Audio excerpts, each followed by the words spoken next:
Hello everyone. UPPSC 360 में आप सभी का बहुत बहुत स्वागत है। और इसमें हमने जैसे हिस्ट्री की शुरुआत की थी और ज्योग्राफी भी शुरुआत की है। तो मॉर्निंग सेशन में आपको हिस्ट्री मिलने वाली है और इवनिंग सेशन में आपको ज्योग्राफी मिलने वाली है। उसी के क्रम में ये हमारे वीडियो का पार्ट नंबर 2 है, जिसमें हम पढ़ने वाले हैं पुरातत्व संबंधित साक्ष्य से मिलने वाली जानकारी। ठीक है, तो अगर चैनल पे आप नए हो तो चैनल को लाइक शेयर और सब्सक्राइब कर देना। वीडियो पसंद आए तो कमेंट बॉक्स में ज़रूर बताना, और ना पसंद आए तो भी कमेंट बॉक्स में बताना, ताकि हम वीडियो को इम्प्रूव कर सकें। तो चलो शुरू करते हैं आज का वीडियो। भारतीय पुरातत्व शास्त्र का पितामह सर अलेक्जेंडर कनिंघम को कहा जाता है। ठीक है, फादर ऑफ इंडियन आर्कियोलॉजी कौन है? Sir Alexander Cunningham. 1400 ईस्वी पूर्व के अभिलेख बोगास कोई यानी कि एशिया माइनर से वैदिक देवता मित्र, वरुण, इंद्र और नाशत्य यानी कि अश्वनी कुमार के नाम मिलते हैं। ठीक है, तो क्वेश्चन पूछ सकता है पुरातत्व शास्त्र के पितामह, लेकिन किसके लिए? भारत के लिए। तो वो हैं सर एलेक्जा कनिंघम। ठीक है, मध्य भारत में भगवत धर्म विकसित होने का प्रमाण यवन राजदूत होलियोडोरस के वेश नगर विदिशा गरुड़ स्तंभ के लेख से प्राप्त होता है। सर्वप्रथम भारतवर्ष का जिक्र हाथी गुम्फा अभिलेख में है। तो हाथी गुम्फा अभिलेख में क्या है? भारतवर्ष का जिक्र है।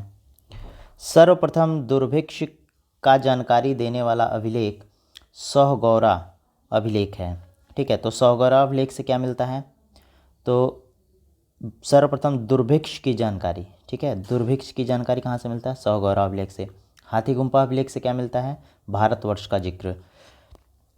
इस अभिलेख में संकट काल में उपयोग हेतु खाद्यान्न सुरक्षित करने के भी उल्लेख मिलते हैं। ठीक है, तो ये तीनों लाइन एक तरीके से आपके लिए प्रश्न बन जाएगा।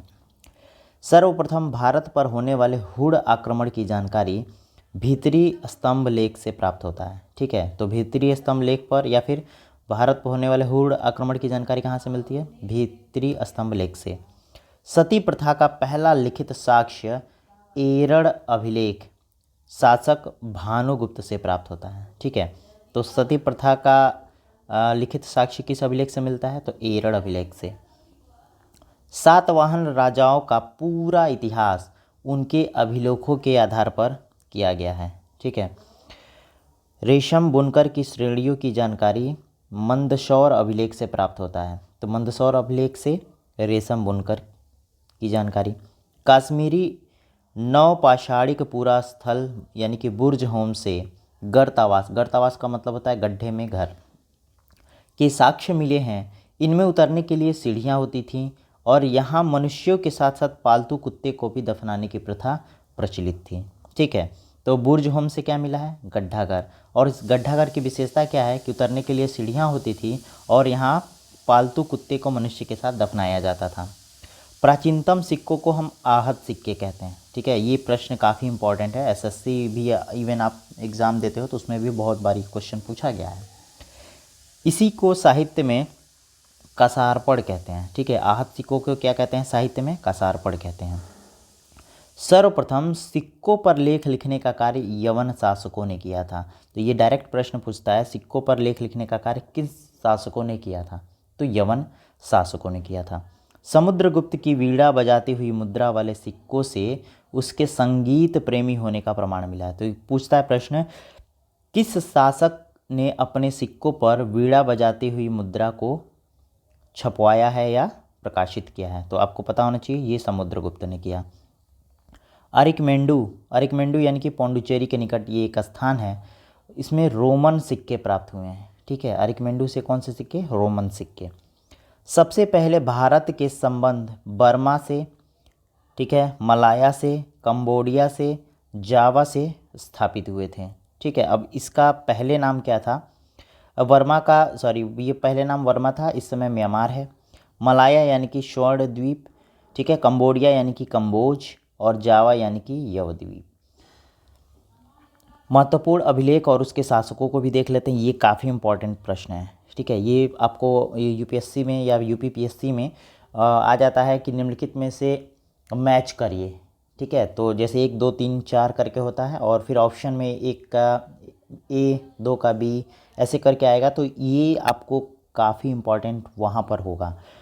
हाथी गुम्फा अभिलेख, ठीक है, ये तिथि रहित अभिलेख है। इसको कलिंग राज खारवेल ने बनवाया था। ठीक है, हाथी गुम्फा अभिलेख कलिंग राज खारवेल से संबंधित है। जूनागढ़ का अभिलेख, जिसको गिरनार भी कहते हैं, रुद्रदामन, जूनागढ़ रुद्रदामन। नासिक अभिलेख गौतमी बलश्री, नासिक अभिलेख गौतमी बलश्री। प्रयाग स्तंभलेख समुद्रगुप्त, ये काफ़ी इंपॉर्टेंट है, प्रयाग स्तंभलेख समुद्रगुप्त। एहोल अभिलेख, एहोल अभिलेख हैं पुलकेशिन द्वितीय, पुलकेशिन द्वितीय। मंदसौर अभिलेख मालवा नरेश यशोवर्मन, मंदसौर अभिलेख मालवा नरेश यशोवर्मन। ग्वालियर अभिलेख प्रतिहार नरेश भोज। ठीक है। भितरी एवं जूनागढ़ अभिलेख, ये काफ़ी इंपॉर्टेंट है, भितरी एवं जूनागढ़ अभिलेख स्कंदगुप्त, स्कंदगुप्त। देवपाड़ा अभिलेख, ये भी इंपॉर्टेंट है, बंगाल शासक विजय सेन। तो ये थे सभी अभिलेख और उनको जिन शासक ने स्थापित करवाया था उसके नाम। अभिलेखों का अध्ययन इपिग्राफी कहलाता था, ये भी काफ़ी इंपॉर्टेंट है। अभिलेखों का अध्ययन क्या कहलाता है? इपिग्राफी। उत्तर भारत के मंदिरों की कला की शैली नागर शैली कहलाती है। ठीक है, कला साहित्य एवं कला में जो आपके प्रश्न बनते हैं ये उसमें बन सकता है कि उत्तर भारत के जो मंदिरों की शैली है वो कैसी शैली है? तो नागिर शैली है। जबकि दक्षिण भारत में मंदिरों की शैली द्रविड़ शैली है। ठीक है, द्रविड़ शैली कहलाती है। दक्षिणा पथ के मंदिरों का निर्माण नागर एवं द्रविड़ दोनों शैलियाँ हैं, ध्यान देना है। उत्तर मंदिर के नागर शैली, दक्षिण मंदिर के द्रविड़ शैली। लेकिन दक्षिणा पथ की बात करें तो नागर एवं द्रविड़ दोनों शैलियाँ उसको मिल जाएंगी। अतः ये वेसर शैली कहलाती है। ठीक है, जहाँ नागर और द्रविड़ शैलियाँ दोनों मिलती है उसको कौन सी शैली कहते हैं? वेसर शैली कहते हैं। पंचायतन, पंचायतन शब्द मंदिर रचना शैली से संबंधित है, मंदिर रचना शैली से संबंधित है। एक हिंदू मंदिर तब पंचायतन शैली कहलाता है, देखो पंचायतन शैली मंदिर शैली की रचना है, ठीक है, और हिंदू मंदिर पंचायतन शैली तब कहलाता है जब मुख्य मंदिर 4 सहायक मंदिरों से घिरा है। ठीक है, यानी कि एक मुख्य अगर मंदिर है और 4 अलग अलग इसकी सहायक मंदिरों से अगर ये घिरा है तो इसको हम कहते हैं पंचायतन व्यवस्था। ठीक है, पंचायतन मंदिर के कुछ उदाहरण भी हैं, जैसे कंदरिया, ठीक है, कंदरिया महादेव मंदिर जो कि खजुराहो में है। ब्रह्मेश्वर मंदिर भुवनेश्वर में है, ब्रह्मेश्वर मंदिर भुवनेश्वर में है। लक्ष्मण मंदिर खजुराहो में ही है, तो खजुराहो में 2 मंदिर है, कंदरिया महादेव मंदिर और लक्ष्मण मंदिर। लिंगराज मंदिर भुवनेश्वर में है, तो ब्रह्मेश्वर मंदिर और लिंगराज मंदिर भुवनेश्वर में है। दशावतार मंदिर देवगढ़ उत्तर प्रदेश में है और गोंडेश्वर मंदिर जो है वो महाराष्ट्र में है। ठीक है, तो ये पंचायतन शैली के कुछ मंदिर थे। अब हम शुरू करने वाले हैं प्रागैतिहासिक काल। ठीक है, प्रागैतिहासिक काल। देखो, इतिहास का विभाजन यानी कि प्री हिस्ट्री, प्रागैतिहास, आद्य इतिहास एवं इतिहास 3 भागों में किया गया है, यानी कि प्री हिस्ट्री, प्रोटो हिस्ट्री और हिस्ट्री में किया गया है। ठीक है, किसका विभाजन? इतिहास का विभाजन। जिस काल के मनुष्यों ने घटनाओं का कोई लिखित विवरण उद्धृत नहीं किया उसे हम प्रागैतिहासिक काल कहते हैं। ठीक है, तो संक्षिप्त में समझो, लिखित विवरण जहाँ न मिले उस इतिहास को हम कहते हैं प्रागैतिहासिक काल। आद्य ऐतिहासिक काल किसे कहते हैं? तो उस काल को कहते हैं जिस काल में लेखन कला के प्रचलन के बाद, ठीक है, उपलब्ध लेख पढ़े नहीं जा सकते, मतलब कि लिखित प्रमाण तो हैं लेकिन उसको आप पढ़ नहीं सकते, वो है आद्य ऐतिहासिक काल। मानव विकास के उस काल को इतिहास कहते हैं जिसका विवरण लिखित रूप से उपलब्ध है। ठीक है, तो जहाँ लिखित विवरण उपलब्ध है, आप पढ़ भी सकते हो, उसको क्या कहते हैं? इतिहास कहते हैं।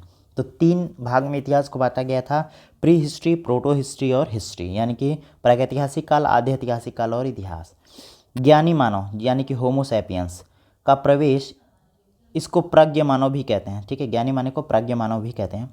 होमो सैपियंस का प्रवेश इस धरती पर आज से लगभग 30 या 40 हज़ार वर्ष पूर्व हुआ है। ठीक है, 30 या 40 हज़ार वर्ष पूर्व हुआ है। पूर्व पाषाण युग, पूर्व पाषाण युग को हम पूरा पाषाण काल भी कहते हैं। मानव जीविका का मुख्य आधार शिकार था। शिकार पूरा पाषाण काल में, पूर्व पाषाण या पूरा पाषाण काल में आदि मानव के मनोरंजन का भी साधन हुआ करता था। आग, आग का आविष्कार पूरा पाषाण काल में हुआ है और पहिए का आविष्कार नव पाषाण काल में हुआ है। तो ये प्रश्न डायरेक्ट उठता है कि आग पूछ दे या तांबा का प्रयोग कहाँ किया गया था, ठीक है, चावल कहाँ खोजा गया था। तो ये सभी प्रश्न काफ़ी इंपॉर्टेंट है। तो आग का आविष्कार पुरापाषाण काल में और पहिए का आविष्कार नवपाषाण काल में। मनुष्य में अस्थायी निवास की प्रवृत्ति नवपाषाण काल में हुई थी। तो देखो अस्थायी निवास की प्रवृत्ति कब हुई थी, तो नवपाषाण काल।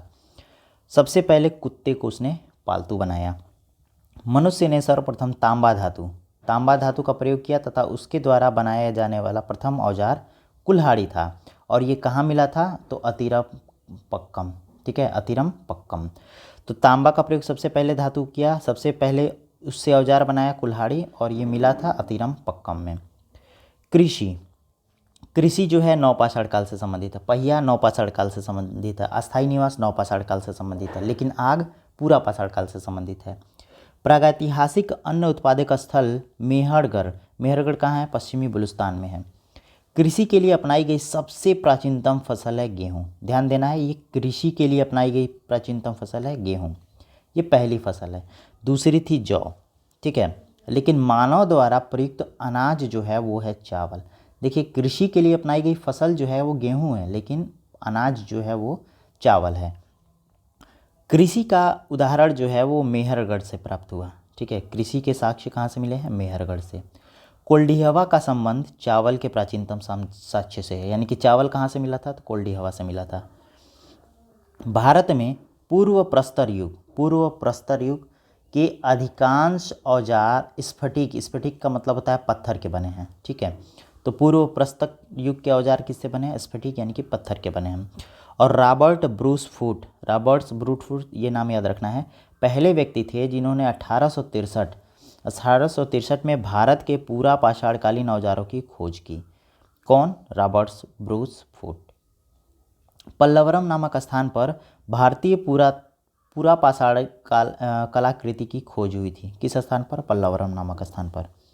भारत में मध्य पाषाण काल के विषय में जानकारी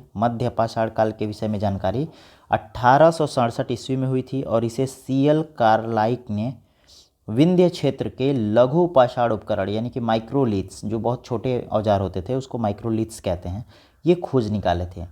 तो कहाँ, तो विंध्य क्षेत्र में। कब की बात है, तो मध्य पाषाण काल के विषय की बात है, ठीक है। किस सन में खोजा था, 1867 ईस्वी में। किसने, तो सीएल कार्लाइक ने।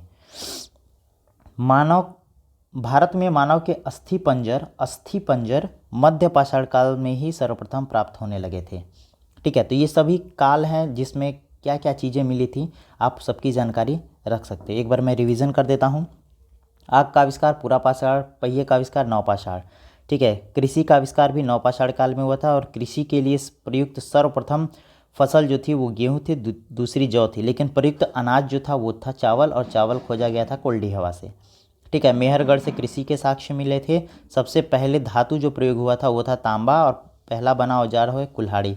कहाँ से इसके साक्ष्य मिले हैं, तो अतिरपक्कम से मिले हैं, ठीक। पल्लवरम नामक स्थान से कलाकृति की खोज हुई थी, और मध्य पाषाण काल में विंध्य क्षेत्र में माइक्रोलिथ्स यानी कि लघु पाषाण उपकरण की खोज हुई थी।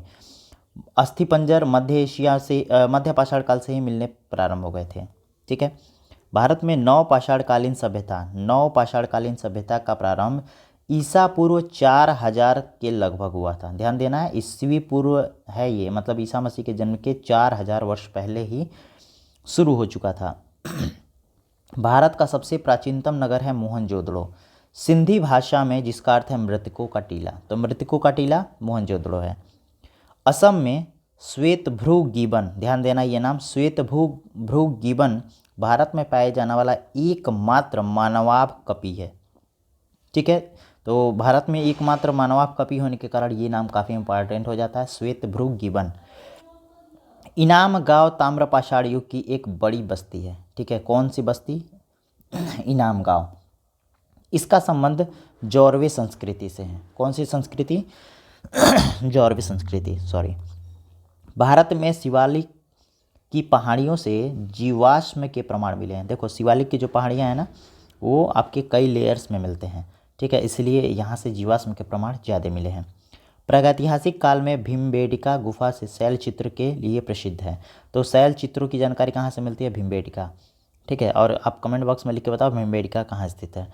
भारत में मनुष्य संबंधित सबसे पहला प्रमाण जो है नर्मदा घाटी में मिला है। तो मनुष्य के प्रमाण कहाँ मिले हैं? नर्मदा घाटी में।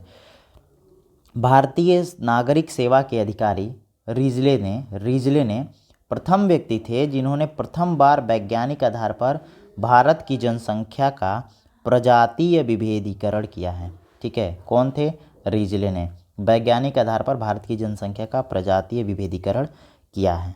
ठीक है, तो इस वीडियो में इतना ही, और मिलते हैं आपसे अगले वीडियो में जहाँ पर हम पढ़ने वाले हैं सिंधु सभ्यता के बारे में। तो उम्मीद करता हूँ कि ये वीडियो आपको काफ़ी पसंद आया होगा। तो वीडियो पसंद आया तो चैनल को लाइक शेयर और सब्सक्राइब कर देना, और ना पसंद आया तो कमेंट बॉक्स में ज़रूर लिख के बताना ताकि हम अपने वीडियो को इम्प्रूव कर सकें। मिलते हैं आपसे।